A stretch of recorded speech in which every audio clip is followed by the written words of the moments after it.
Muy buenas tardes, mis amigos. Muy bienvenidos a nuestra sala de esta tarde, nuestra sala de Zoom.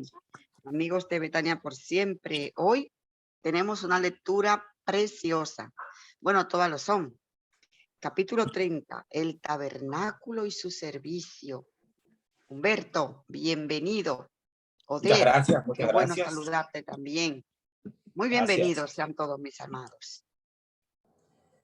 Bien, hay hay un libro que a mí me gusta mucho de la Biblia, aunque la mayoría de la gente no, la mayoría de la gente lo encuentra como pesado, que es el libro de Levíticos.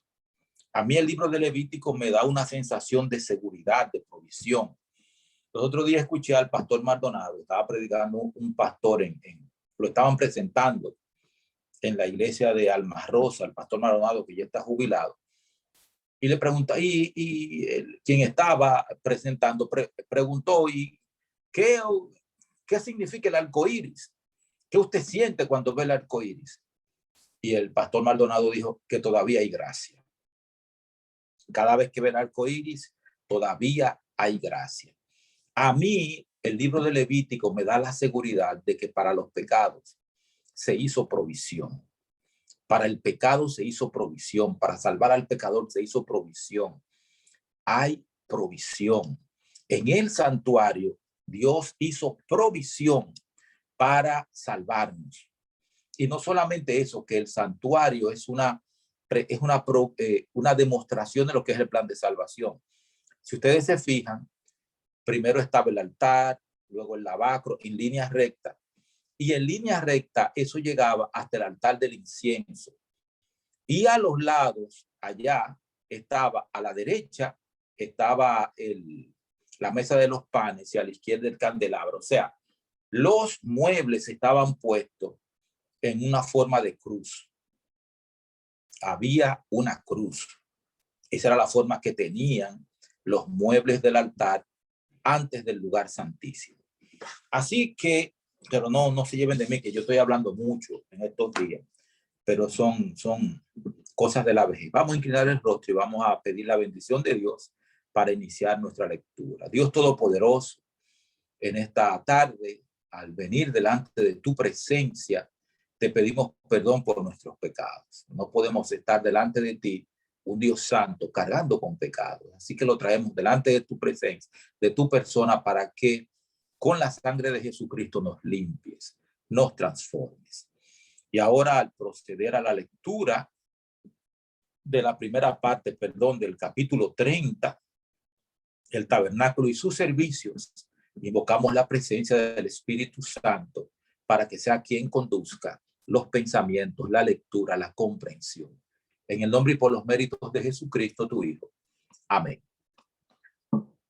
Bien, le doy la bienvenida en esta tarde al anfitrión. Me parece, no sé si Reinaldo es quien está ahí.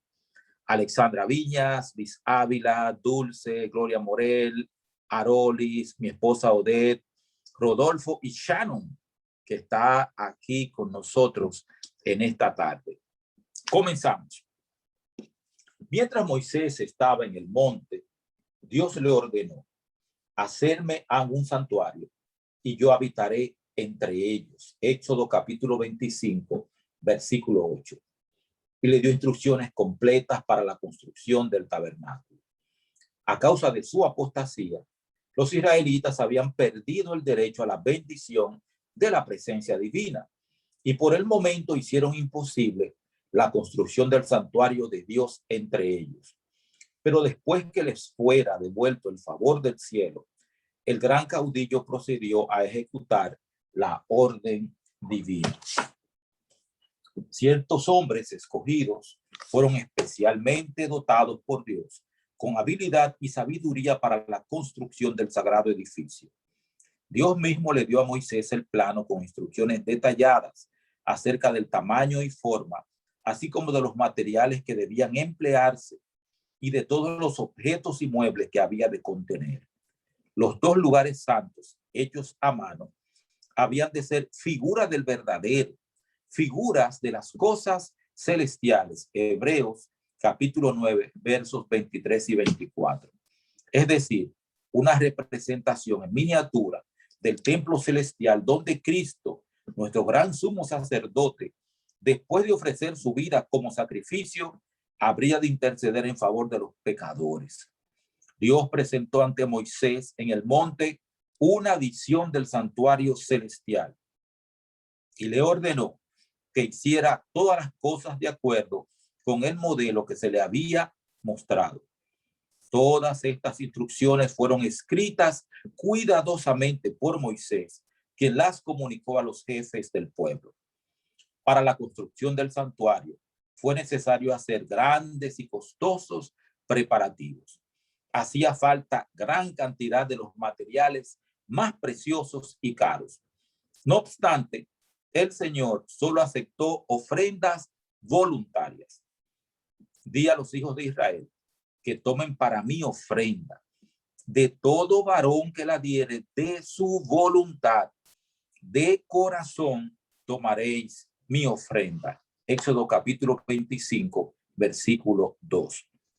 Tal fue la orden divina que Moisés repitió a la congregación. La devoción a Dios y un espíritu de sacrificio fueron los primeros requisitos para construir la morada del Altísimo.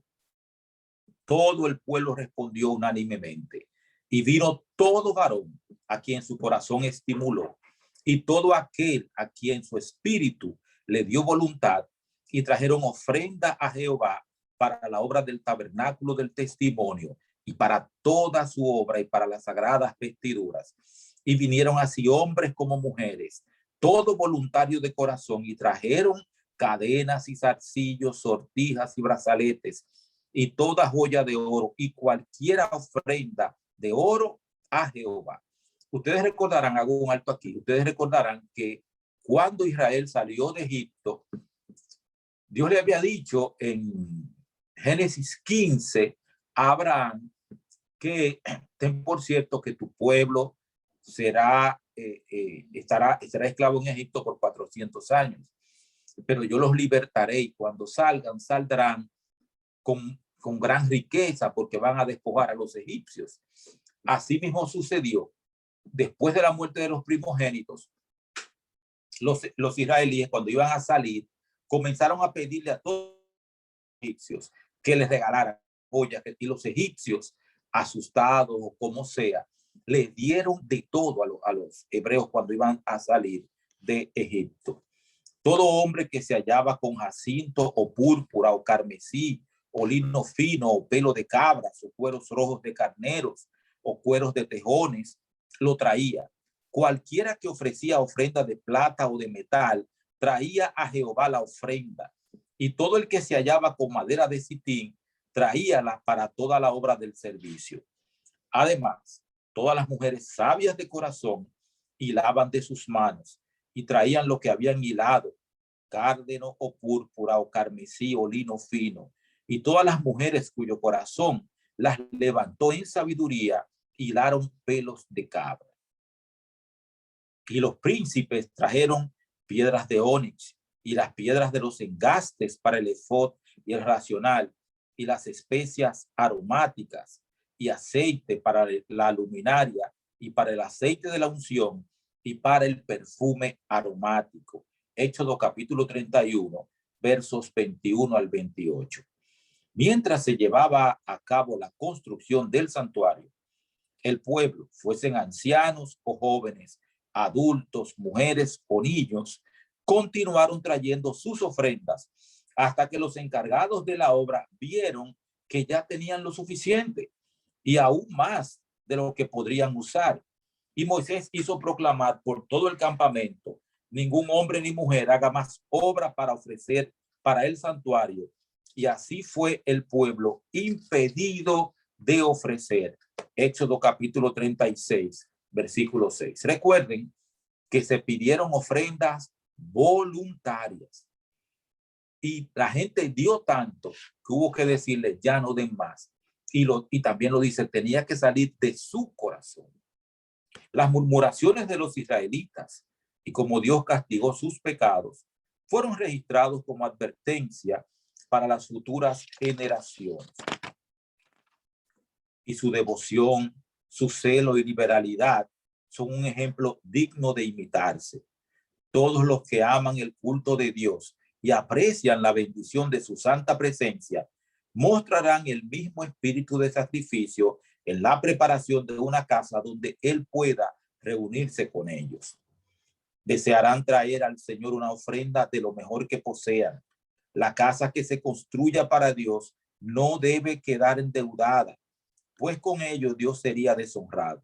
Debiera darse voluntariamente una cantidad suficiente para llevar a cabo la obra, para que los que la construyen puedan decir, como dijeron los constructores del tabernáculo, no traigáis ya más ofrendas. El tabernáculo fue construido desarmable, de modo que los israelitas pudieran llevarlo en su peregrinaje.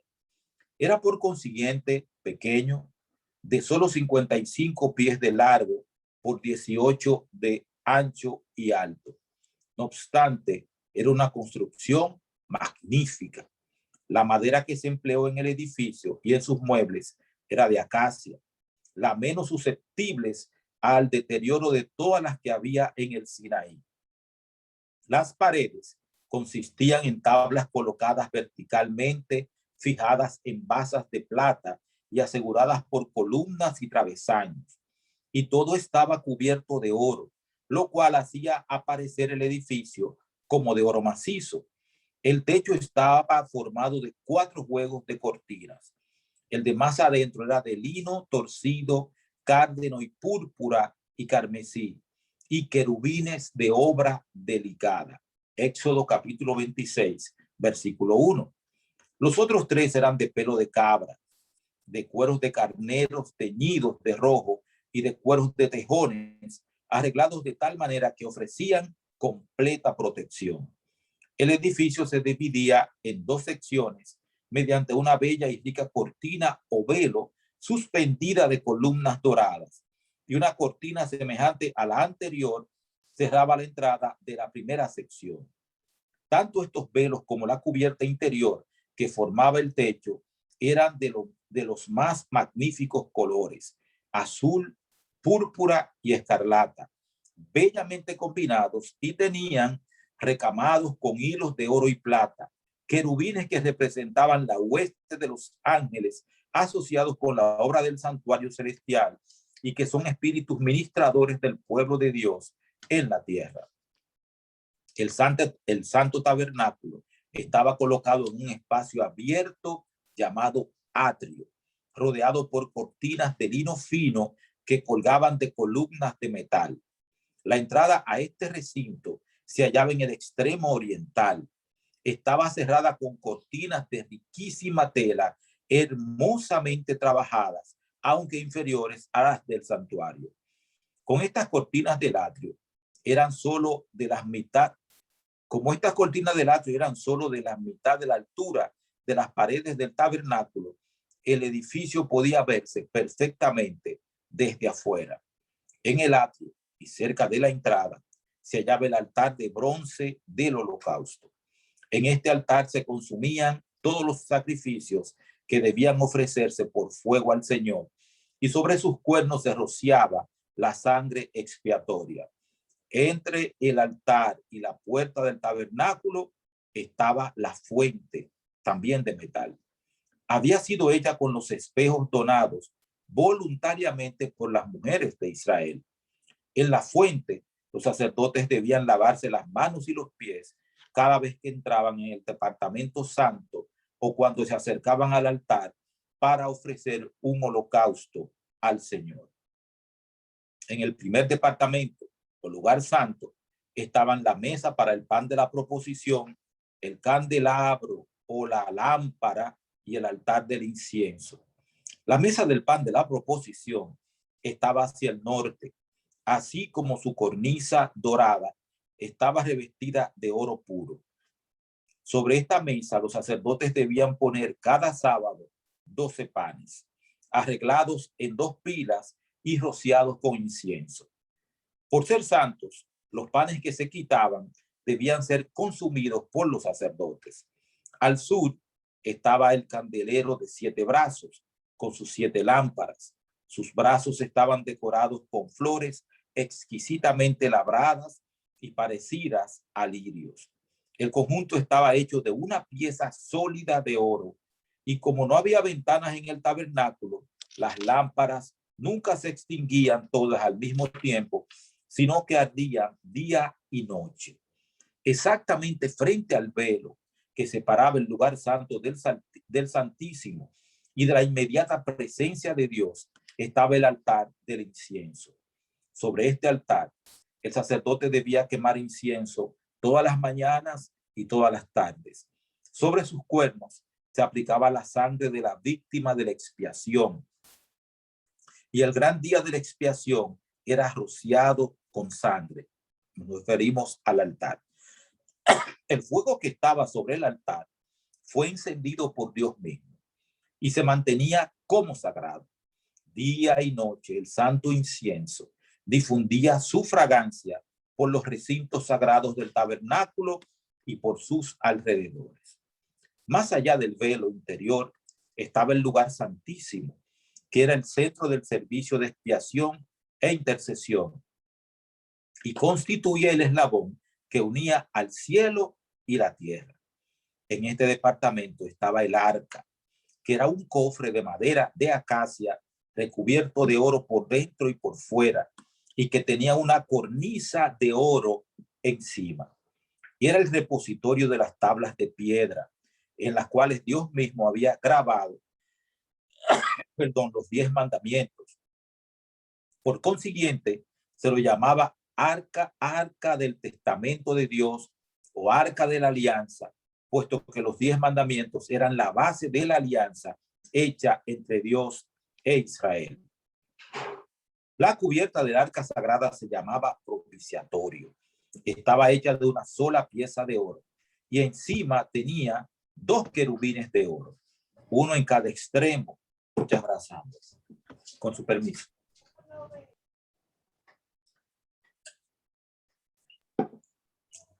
La cubierta del arca sagrada se llamaba propiciatorio. Estaba hecha de una sola pieza de oro y encima tenía 2 querubines de oro, uno en cada extremo. Un ala de cada ángel se extendía hacia arriba, mientras la otra permanecía plegada sobre el cuerpo, en señal de reverencia y humildad. La posición de los querubines con la cara vuelta el uno hacia el otro y mirando reverentemente hacia abajo sobre el arca, representaba la reverencia con la cual la hueste celestial mira la ley de Dios y su interés en el plan de redención. Encima del propiciatorio estaba la Shekinah, o manifestación de la divina presencia, y desde en medio de los querubines Dios daba a conocer su voluntad. Los mensajes divinos eran comunicados a veces al sumo sacerdote mediante una voz que salía de la nube. Otras veces caía una luz sobre el ángel de la derecha para indicar aprobación o aceptación, o una sombra o nube descansaba sobre el ángel de la izquierda para revelar desaprobación o rechazo. La ley de Dios, guardada como reliquia dentro del arca, era la gran regla de la rectitud y del juicio. Esa ley determinaba la muerte del transgresor, pero encima de la ley estaba el propiciatorio, donde se revelaba la presencia de Dios y desde el cual, en virtud de la expiación, se otorgaba perdón al pecador arrepentido. Así, en la obra de Cristo en favor de nuestra redención, simbolizada por el servicio del santuario, la misericordia y la verdad se encontraron, la justicia y la paz se besaron. Salmo 85, versículo 10. No hay palabras que puedan describir la gloria de la escena que se veía dentro del santuario, con sus paredes doradas que reflejaban la luz de los candeleros de oro, los brillantes colores de las cortinas ricamente bordadas con sus relucientes ángeles, la mesa y el altar del incienso refulgentes de oro, y más allá del segundo velo, el arca sagrada, con sus querubines místicos, y sobre ella la santa Shekinah, manifestación visible de la presencia de Jehová. Pero todo esto era apenas un pálido reflejo de las glorias del templo de Dios en el cielo, que es el gran centro de la obra que se hace en favor de la redención del hombre. Si usted quiere tener una visión más cercana de esa gloria que se menciona aquí, usted tiene que leerse los capítulos 4 y 5 de Apocalipsis. También puede leerse parte de Daniel 7, donde aparece el anciano de días con millares de millares y millones de millones. Pero más claramente aparece en Apocalipsis capítulo 4 y versículo 5, donde aparece la gloria excelsa del Dios soberano. Se necesitó alrededor de medio año para construir el tabernáculo. Cuando se terminó, Moisés examinó toda la obra de los constructores, comparándola con el modelo que se le enseñó en el monte y con las instrucciones que había recibido de Dios. Y vio Moisés toda la obra, y aquí que la habían hecho como Jehová había mandado, y bendíjolos. Éxodo capítulo 39, versículo 43. Con anhelante interés, las multitudes de Israel se agolparon para ver el sagrado edificio. Mientras contemplaban la escena con reverente satisfacción, la columna de nube descendió sobre el santuario y lo envolvió, y la gloria de Jehová hinchó el tabernáculo. Capítulo 40, versículo 34. Hubo una revelación de la majestad divina, y por un momento ni siquiera Moisés pudo entrar en el tabernáculo. Con profunda emoción, el pueblo vio la señal de que la obra de sus manos era aceptada. No hubo demostraciones de regocijo en alta voz. Una solemne reverencia se apoderó de todos. Pero la alegría de sus corazones se manifestó en lágrimas de felicidad y susurraron fervientes palabras de gratitud porque Dios había condescendido a morar con ellos. En virtud de las instrucciones divinas, se apartó a la tribu de Leví para el servicio del santuario. En tiempos anteriores, cada hombre era sacerdote de su propia casa. En los días de Abraham, por derecho de nacimiento, el sacerdocio recaía en el hijo mayor. Ahora, en vez del primogénito de todo Israel, el Señor aceptó a la tribu de Leví para la obra del santuario. Mediante este señalado honor, Dios manifestó su aprobación por la fidelidad de los levitas, tanto por haberse adherido a su servicio como por haber ejecutado sus juicios cuando Israel apostató al rendir culto al becerro de oro. El sacerdocio, no obstante, se restringió a la familia de Aarón. Aarón y sus hijos fueron los únicos a quienes se les permitía ministrar ante el Señor. El resto de la tribu se le encargó el cuidado del tabernáculo y su mobiliario. Además, debían ayudar a los sacerdotes en su ministerio, pero no podían ofrecer sacrificios, ni quemar incienso, ni mirar los santos objetos hasta que estuviesen cubiertos. Se designó para los sacerdotes un traje especial que concordaba con su oficio, y harás vestidos sagrados a Aarón, tu hermano, para honra y hermosura. Éxodo 28, versículo 2. Fue la instrucción divina que se le dio a Moisés. El hábito del sacerdote común era de lino blanco tejido de una sola pieza. Se extendía casi hasta los pies y estaba ceñido en la cintura por una faja de lino blanco bordada de azul, púrpura y rojo. Un turbante de lino o mitra completaba su vestidura exterior. Ante la zarza ardiente, se le ordenó a Moisés que se quitase las sandalias, porque la tierra en que estaba era santa. Tampoco los sacerdotes debían entrar con el calzado puesto al santuario.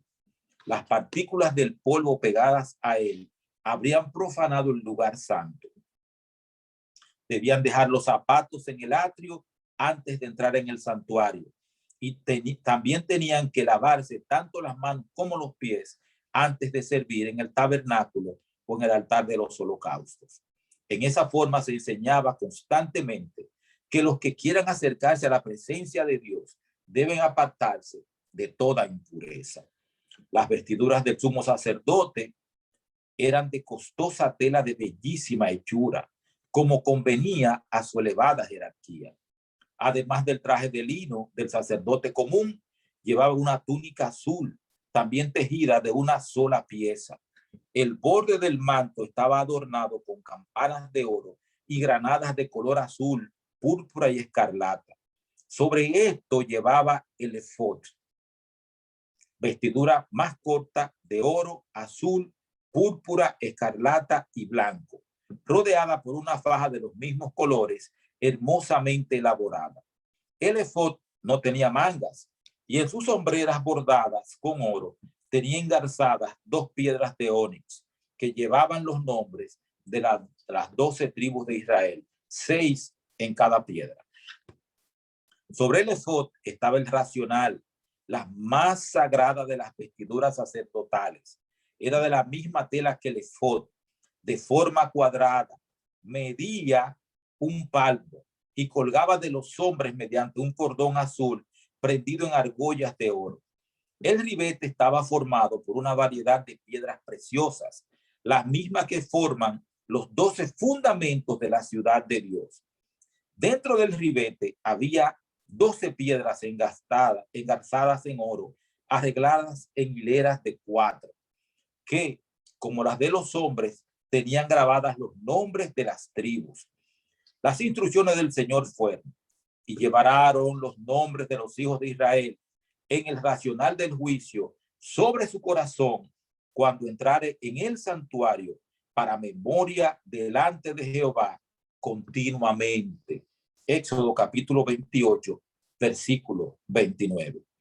Así también Cristo, el gran sumo sacerdote, al ofrecer su sangre ante el Padre en favor de los pecadores, lleva sobre el corazón el nombre de toda alma arrepentida y creyente. El salmista dice: aunque afligido yo y necesitado, Jehová pensará en mí. Salmos capítulo 40, verso 17. A la derecha y a la izquierda del racional había 2 piedras grandes y de mucho brillo. Se llamaban Urim y Tumim. Mediante ellas se revelaba la voluntad de Dios al sumo sacerdote. Cuando se llevaban asuntos ante el Señor para que Él los decidiera, si un nimbo iluminaba la piedra de la derecha, era señal de aprobación o consentimiento divinos. Mientras que si una nube oscurecía la piedra de la izquierda, era evidencia de negación o desaprobación. La mitra del sumo sacerdote consistía en un turbante de lino blanco que tenía una plaquita de oro sostenida por una cinta azul con la inscripción Santidad a Jehová. Todo lo relacionado con la indumentaria y la conducta de los sacerdotes había de ser tal que inspirara en el espectador el sentimiento de la santidad de Dios, de lo sagrado de su culto y de la pureza que se exigía a los que se allegaban a su presencia. No solo el santuario mismo, sino también el ministerio de los sacerdotes debía servir de bosquejo y sombra de las cosas celestiales. Hebreos capítulo 8, versículo 5. Por eso era de suma importancia. Y el Señor, por medio de Moisés, dio las instrucciones más claras y precisas acerca de cada uno de los puntos de este culto simbólico. El ministerio del santuario consistía en 2 partes: un servicio diario y otro anual. El servicio diario se efectuaba en el altar del holocausto, en el atrio del tabernáculo y en el lugar santo, mientras que el servicio anual se realizaba en el lugar santísimo. Ningún ojo mortal, excepto el del sumo sacerdote, debía mirar el interior del lugar santísimo. Solo una vez al año podía entrar allí el sumo sacerdote, y eso después de la preparación más cuidadosa y solemne.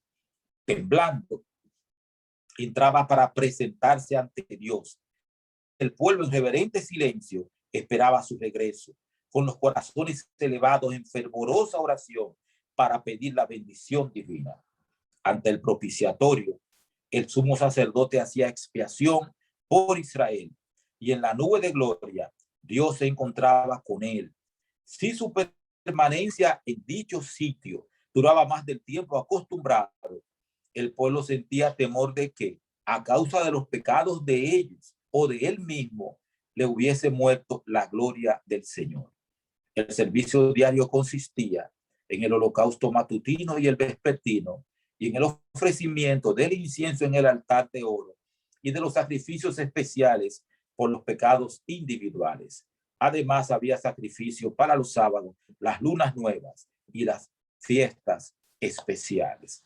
Cada mañana y cada tarde se ofrecía sobre el altar un cordero de un año con las oblaciones apropiadas de presentes para simbolizar la consagración diaria a Dios de toda la nación y su constante dependencia de la sangre expiatoria de Cristo.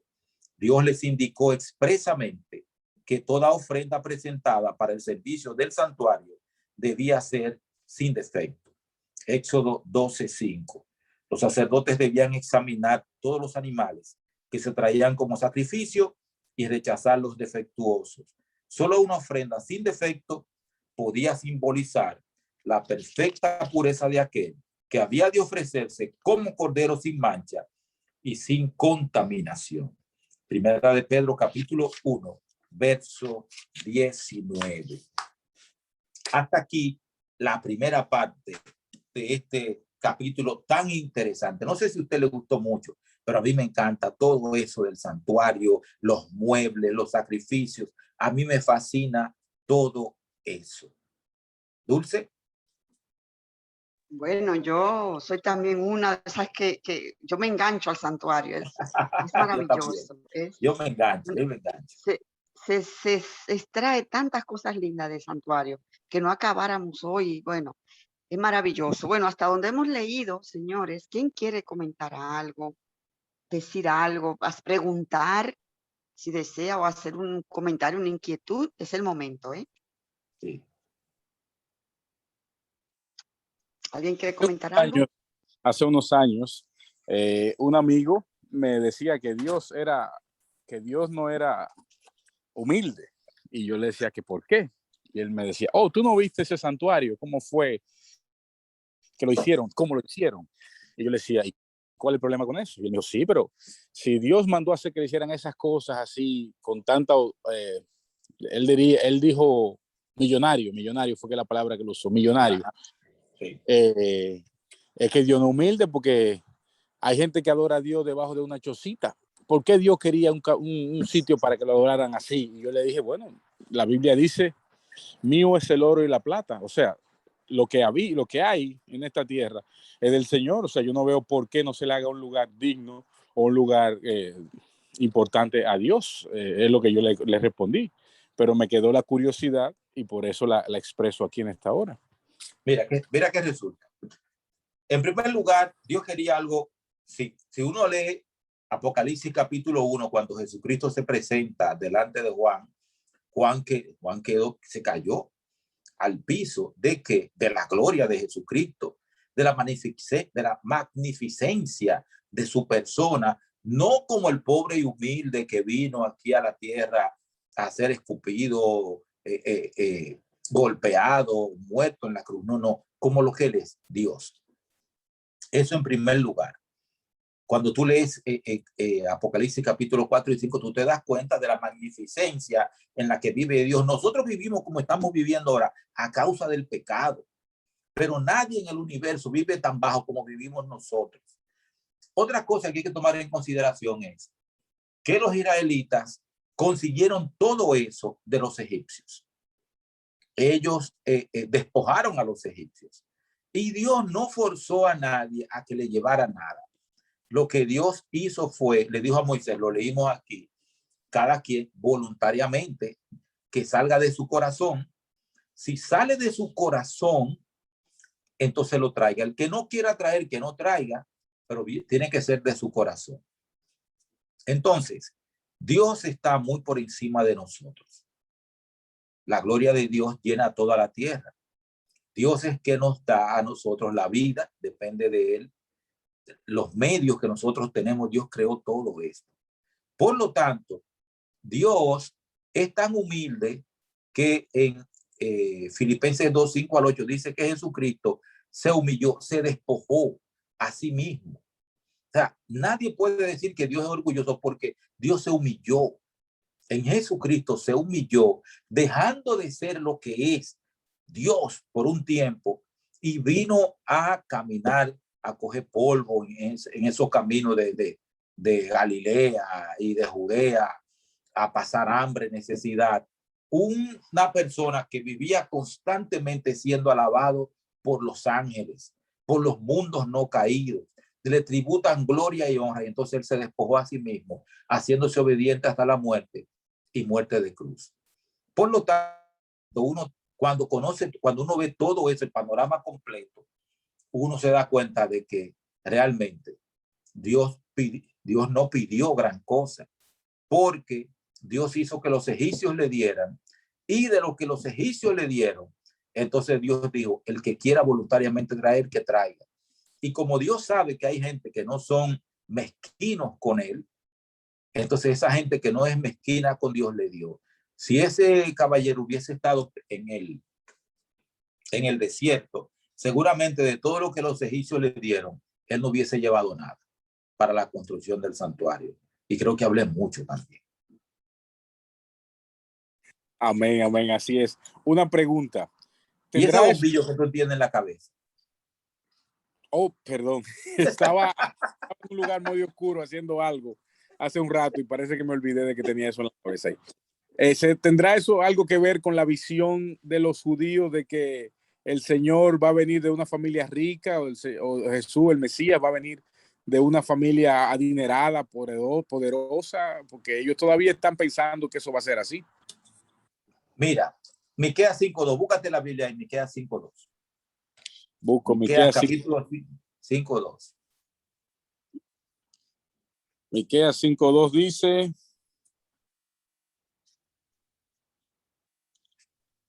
dice: Miqueas 5:2, pero tú, Belén Efrata, pequeña entre todas las familias de Judá, de ti saldrá el que será el Señor de Israel, y sus salidas son desde el principio y desde los días de la eternidad.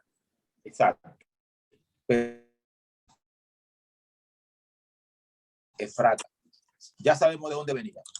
Creo que es en Isaías 9 que dice, he aquí que la Virgen concebirá y dará a luz un hijo.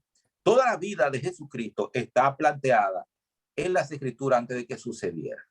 Estaba planteado que iban a nacer en Belén.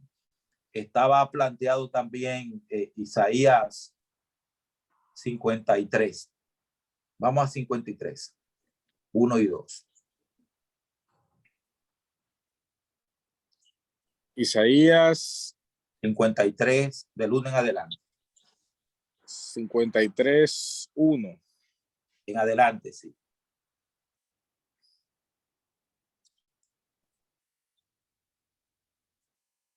¿Quién ha creído nuestro anuncio y sabe quién ha manifestado el brazo de Jehová?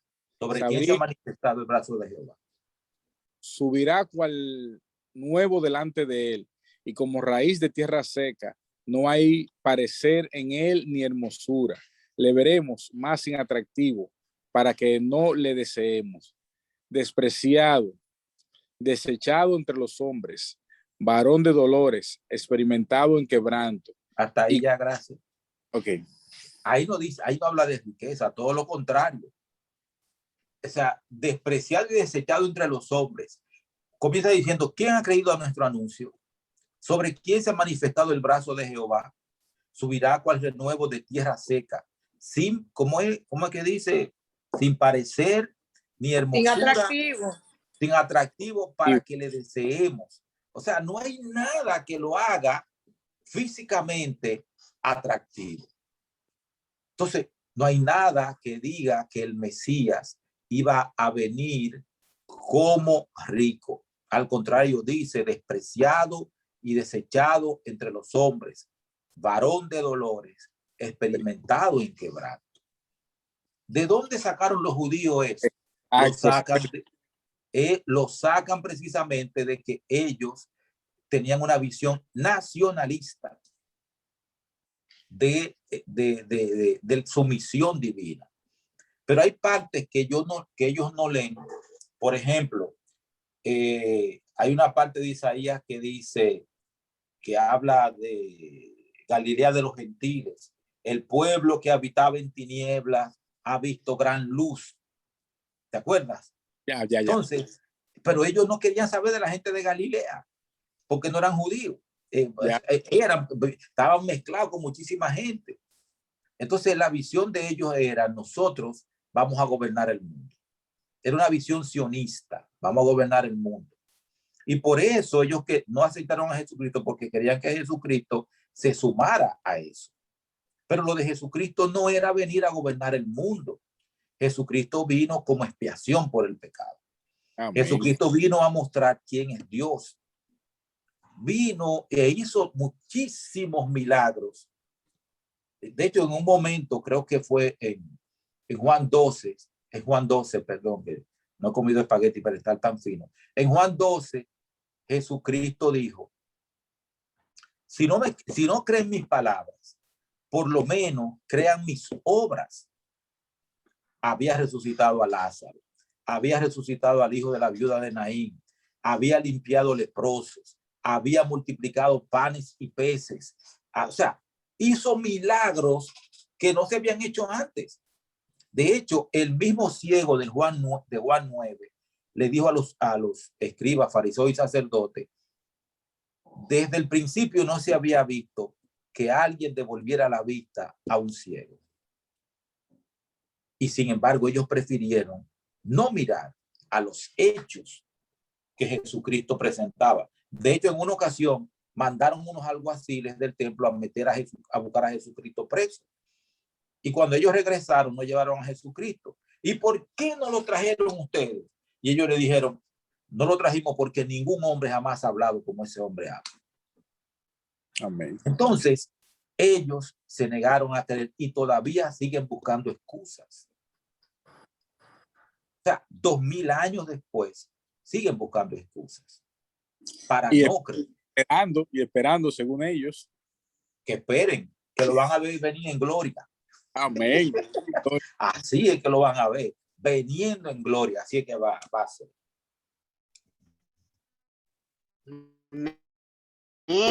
¿Alguien más quiere comentar, aportar, hacer pregunta? Oye, vamos a aprovechar este momentito que está sabroso. Vamos a ver quién se anima.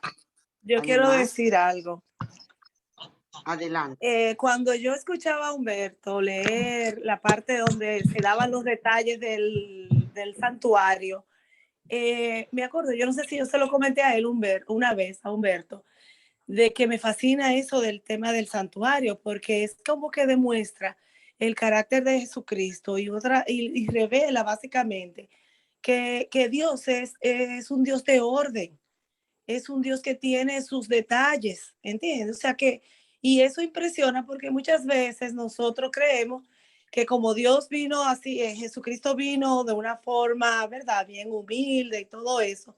Entonces entendemos como que podemos vivir así de manera desordenada y no. El Señor tiene un orden para todo, tiene una función para cada cosa. Entonces nosotros tenemos que en oración pedirle al Señor que nos revele cuál es la posición que Él quiere que nosotros ocupemos dentro de su obra. Así es que ese era mi comentario. Feliz noche. Muchas gracias. Amén. Amén. ¿Alguien más? Oh, pero claro, yo. Adelante, Alexandra. Buenas noches. Feliz Buenas semana. noches, mi hermana. Buenas noches. A mí lo que más me gustó y lo que me tenía impresionada, según usted estaba leyendo, es la santidad que se respiraba en todas esas cosas que el Señor hacía, con su propósito todo y con ese fervor y esa cosa, oiga, que impresiona la parte humana, a pesar de que yo no entiendo cómo el pueblo de Israel, viendo tantas cosas que hizo Dios, pecaban contra Dios. ¿Cuántas cosas hicieron en el santuario? Una cosa tan santa, tan santa, tan santa que Dios le había puesto a hacer. Y si ellos lo hicieron con tanta devoción y con tanto deseo, que dieron tantas ofrendas y tantas cosas, ¿por qué después entonces se desvían? Pero yo lo que pienso es que nosotros debemos, cuando estamos en el templo, cuando estamos en el culto, aunque sean 2 o 3 que estén reunidos para orarle al Señor, para hacer un culto, debe observarse una santidad, una reverencia, porque es delante de Dios que estamos. Y aunque estemos en nuestra casa, aunque estemos donde estemos, pero tenemos que recordar que es delante de Dios que estamos. Piense lo que le pasó a Uría cuando le puso la mano al arca, que con Dios no se juega. Y la santidad es lo que a mí más me ha conmovido esta tarde, según usted estaba leyendo. Déjeme 5 minutos, no se me vayan, para yo decirle algo. Yo sé que todo el mundo quiere hacer algo o tiene que ir a cenar, pero yo le estoy pidiendo 5 minutos. En el año 640 antes de Cristo, Josías llegó a ser rey de Israel, tenía 8 años. Cuando tenía 26, en el año 18 de su reinado, Josías estaba reparando el templo. Estaban haciendo reparaciones, porque ya tenía mucho tiempo funcionando el templo, tenía más de 200 años operando. ¿Qué resulta? Que los albañiles que estaban trabajando ahí encontraron un libro, un rollo. Se lo entregaron al sacerdote. Josías había mandado a su primer ministro al templo, creo que su ministro de finanzas lo mandó al templo para verificar cuánto dinero se había recolectado para seguir las obras del templo. Entonces el sacerdote le dijo a ese funcionario del gobierno, le dijo, mira, aquí está este libro que encontramos. Y arrancaron para donde el rey y le explicaron cómo iban las obras, cómo iban los cosas, y al final le dijeron, tenemos que decir otra cosa, hemos encontrado un rollo, un libro. Ah, sí, encontramos un libro. Ahora lo vamos a leerlo y se estima que era el libro de Deuteronomio.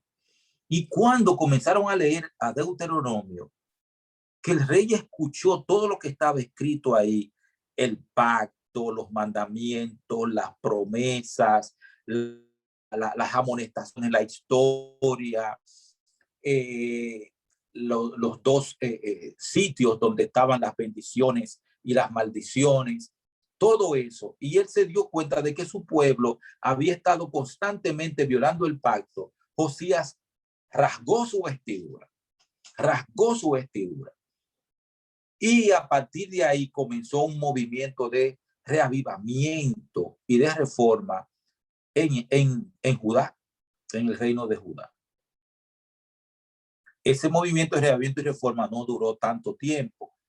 Josías murió en el año 609 en una batalla que Dios no le pidió que peleara, pero esos son otros 500. Y luego de eso, en el año 605, Nabucodonosor vino y tomó a Jerusalén, no la destruyó en el año 586, pero en el 605 los judíos comenzaron a ser llevados cautivos, entre ellos se fue Daniel, Misael, Azarías y Ananías, fueron llevados a Babilonia, hasta que en el 586 Nabucodonosor vino por tercera vez y destruyó el templo y destruyó todo. Ellos estuvieron prisioneros, estuvieron en Babilonia hasta el año 537, 536, cuando volvieron. Para el año 444, después, en el año 415 antes de Cristo, se reconstruyó el templo. Y en el año 444, Nehemías vino precisamente a reconstruir el muro. Ya el templo estaba reconstruido, pero faltaba reconstruir el muro y más parte de la ciudad. En el libro de Nehemías, acompáñenme por favor a Nehemías. Busquen sus Biblias, por favor. Nehemías capítulo 8. Nehemías capítulo 8.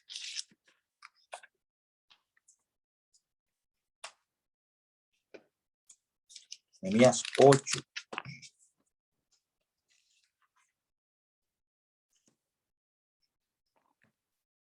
El capítulo 8 de Nehemías nos trae algo.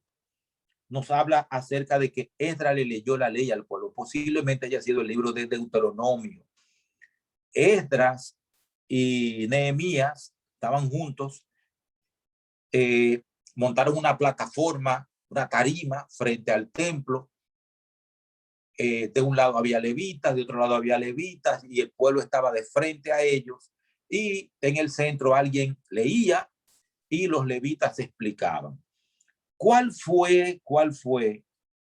Vamos a leer aquí. A partir del versículo 5, abrió pues Esdras el libro ante los ojos de todo el pueblo, pues estaba más alto que todo el pueblo, y cuando lo abrió, el pueblo entero estuvo atento. Bendijo entonces Esdras a Jehová Dios grande, y todo el pueblo alzando sus manos respondió amén, amén, y se humillaron y adoraron a Jehová rostro en tierra. En el 8. Y leían claramente en el libro de la ley de Dios y explicaban su sentido de modo que entendieran la lectura. Estaban leyendo. Entonces el gobernador Nehemías, el sacerdote y escriba Esdras y los levitas que hacían entender al pueblo, dijeron a todo el pueblo: hoy es día consagrado a Jehová vuestro Dios, nuestro Dios. No os entristezcáis ni lloréis, pues todo el pueblo lloraba oyendo las palabras de la ley. Luego les dijo: id y comed alimentos grasos, bebed vino dulce y enviad porciones a los que no tienen nada preparado, porque este es un día consagrado a Dios. No os entristezcáis, porque el gozo de Jehová es vuestra fuerza. ¿Qué produce el reavivamiento?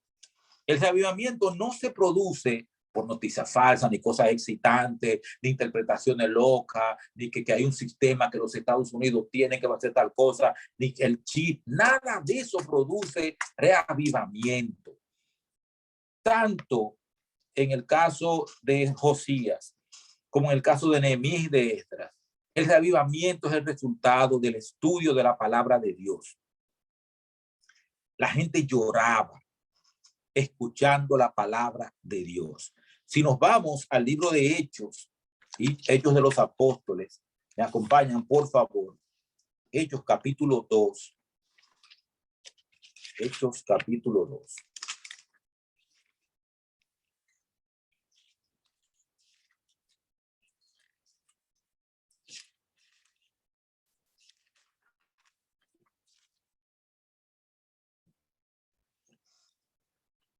En Hechos capítulo 2 está el derramamiento del Espíritu Santo y está el primer discurso de Pedro.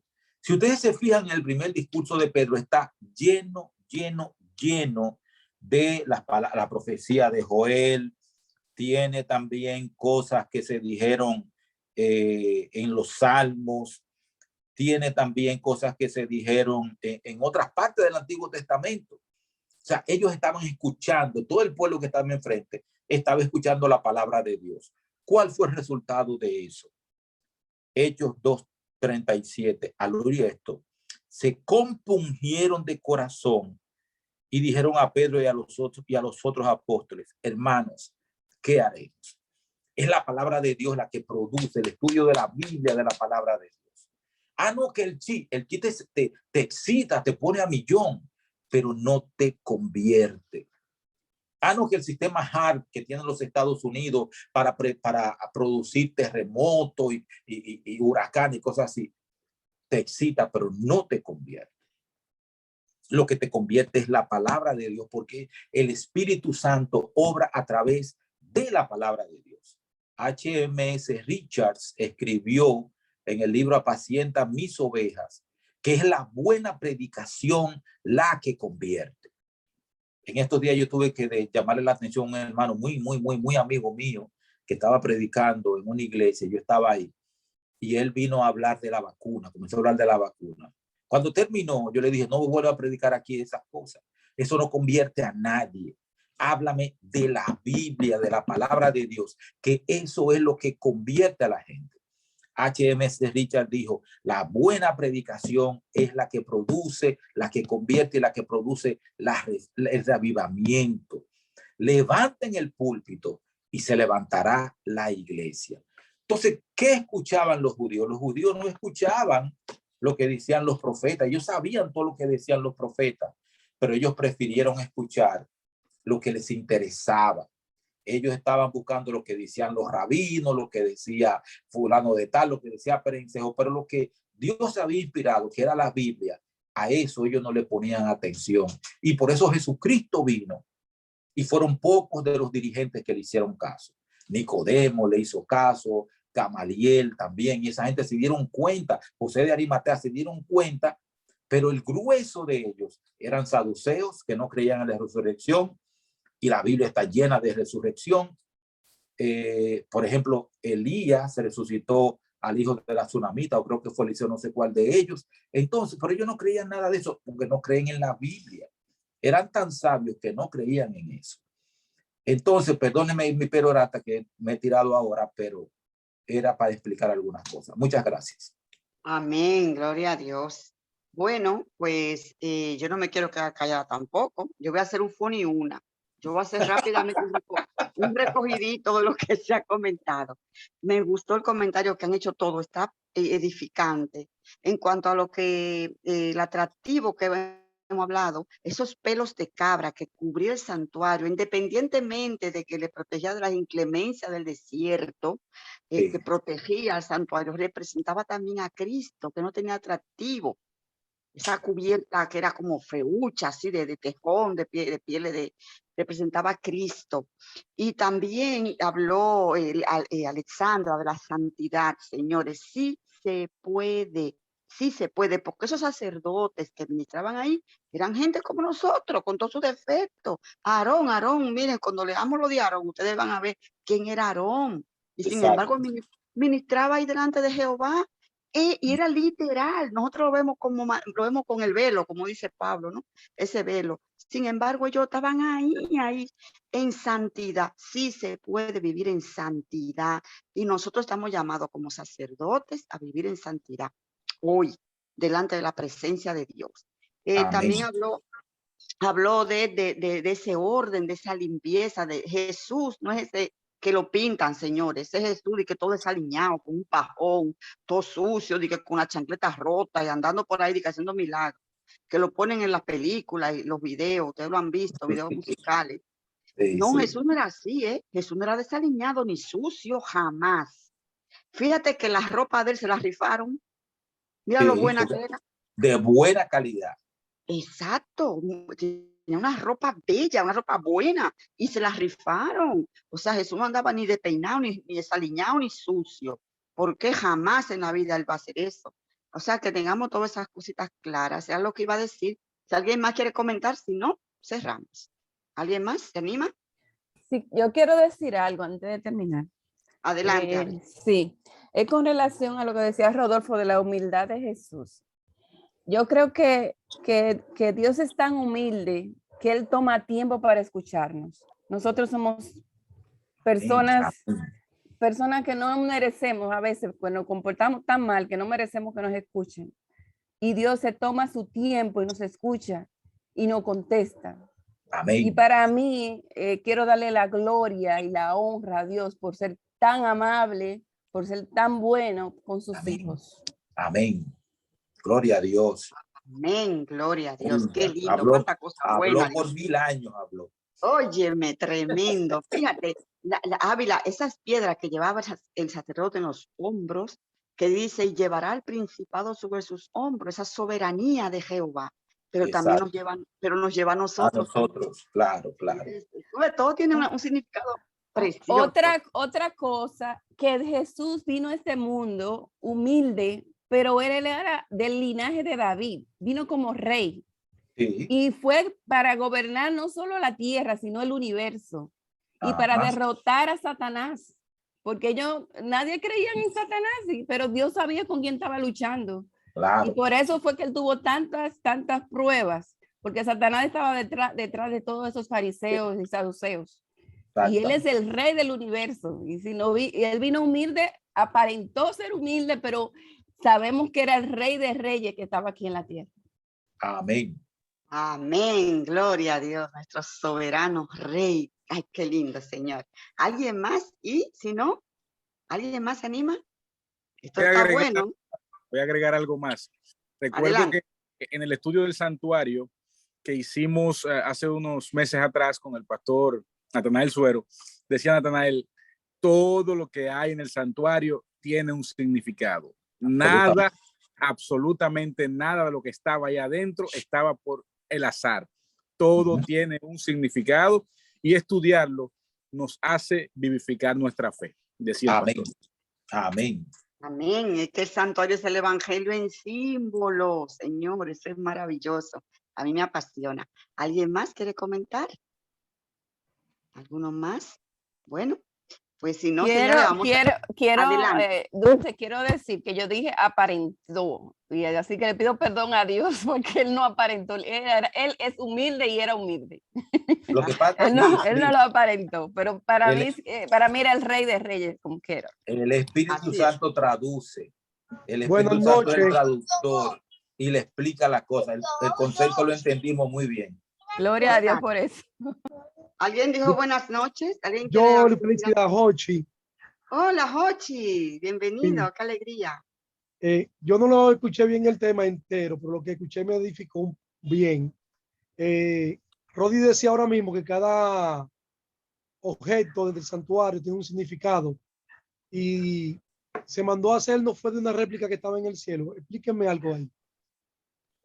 Lo que dice la Biblia es que fue hecho no de una réplica, es una réplica del santuario celestial. Hazlo según el modelo que te fue mostrado. Dios le mostró un modelo. Entonces, ¿qué resulta? En el lugar santísimo, ¿quién está? Está Dios el Padre. En el lugar santísimo están los querubines. Vamos a Apocalipsis, capítulo 4, por favor. Apocalipsis, capítulo 4. Con esto terminamos, Dulce. Sí. Que ya se nos fue el tiempo. Apocalipsis 4. Vamos a ver. Esta Biblia así fina. Después de esto miré y vi que había una puerta abierta en el cielo. La primera voz que oí era como de una trompeta que, hablando conmigo, dijo, sube acá y yo te mostraré las cosas que sucederán después de esta. Al instante estaba yo en el espíritu, vi un trono establecido en el cielo y en el trono no sentado. La apariencia del que estaba sentado era semejante a una piedra de jaspe y de cornalina, y alrededor del trono había un arco iris semejante en su apariencia de esmeralda. Alrededor del trono había 24 tronos y en los tronos vi sentados 24 ancianos vestidos de ropas blancas con corona de oro. En el 6 también delante del trono había como un mar de vidrio semejante al cristal y junto al trono y alrededor del trono había 4 seres vivientes, querubines y serafines. Son los representados por los 2 querubines, las 2 estatuas que representan a los querubines. Entonces, el trono de Dios, el lugar santísimo. El lugar santo es el lugar donde Jesucristo había estado, como digo, representa la intercesión de Jesucristo antes del juicio investigador. Y el sacrificio fue la muerte de Jesucristo en la cruz. Entonces, todo eso estaba, es el modelo que se le mostró, porque hace la misma función, hacen la misma función. La ley es un trasunto del carácter de Dios, está en el lugar santísimo. Los querubines también son parte del lugar santísimo, que es donde está el trono de Dios. Entonces, por eso es que eso se trata así. Exactamente. Y añado un poquito. Entendí bien, gracias. Añado un poquito, Jochi. Todos los bordados de ángeles, eso mismo, que es que allá arriba hay muchos ángeles que rodean ese santuario, y allí donde Cristo está ministrando ahora mismo, pues frente al arca hay querubines, allá hay unos querubines también. Exacto, como sí. O sea, que es una copia. En el arca que están los que eran bordados, bordaditos y bordados con oro, pero era el símbolo de arriba, ¿de acuerdo? En el arca que están los 10 mandamientos todavía. Dentro del arca. Dentro de la Dentro que están de los la- 10 mandamientos. Ok. La ley De de Dios. hecho, en Apocalipsis, no recuerdo ahora mismo el capítulo donde dice que vio la ley de Dios en una visión, la vio Juan. Sí. Porque el arca representa el trono de Dios. Los 10 mandamientos representan a Dios. Porque los 10 mandamientos son un trasunto del carácter de Dios. Muy 7 y bien. 10 nunca nos habíamos ido tan lejos. Óyeme, sí, pero es que está interesante. No No, importa. está bien interesante, de verdad que sí. Gracias. Sí. Bien, Así es. Bien, mis amigos, pues les invitamos para que no se pierda la segunda parte del próximo domingo, que va a estar súper buena también. Amén. Así Amén. es que le invitamos para que nos acompañen en nuestros cultos el miércoles, el jueves, que miren, los jueves no se lo pierdan, señores. Ay, ay, ay, eso está buenísimo los jueves también. Los miércoles está bueno. Todos los días están buenos, sé que habrá culto todos estos días con la ayuda del Señor. Amén. Así es que vamos a terminar, Humberto, ¿qué le parece con una oración? Oramos. Gracias, Dios, por la bendición de conocerte, de conocer tu palabra. Ayúdanos a profundizar en ella. Que el Espíritu Santo trabaje en cada uno de nosotros para honra y gloria de tu nombre. En el nombre de Jesucristo. Amén. Amén. Gracias a todos por acompañarnos. Buenas noches. Feliz noche. Feliz noche. Feliz noche. Bye. Bye, bye. Bye. Adiós. Bye. Feliz noche, gracias a todos por acompañarnos. Que Dios les bendiga. Adiós, Amén. Moño. Igual. Cuídense. Igual a ti, Jochi, un abrazo. Bye, bye. Cuídate, Feli. Bye. Bye, bye. Dice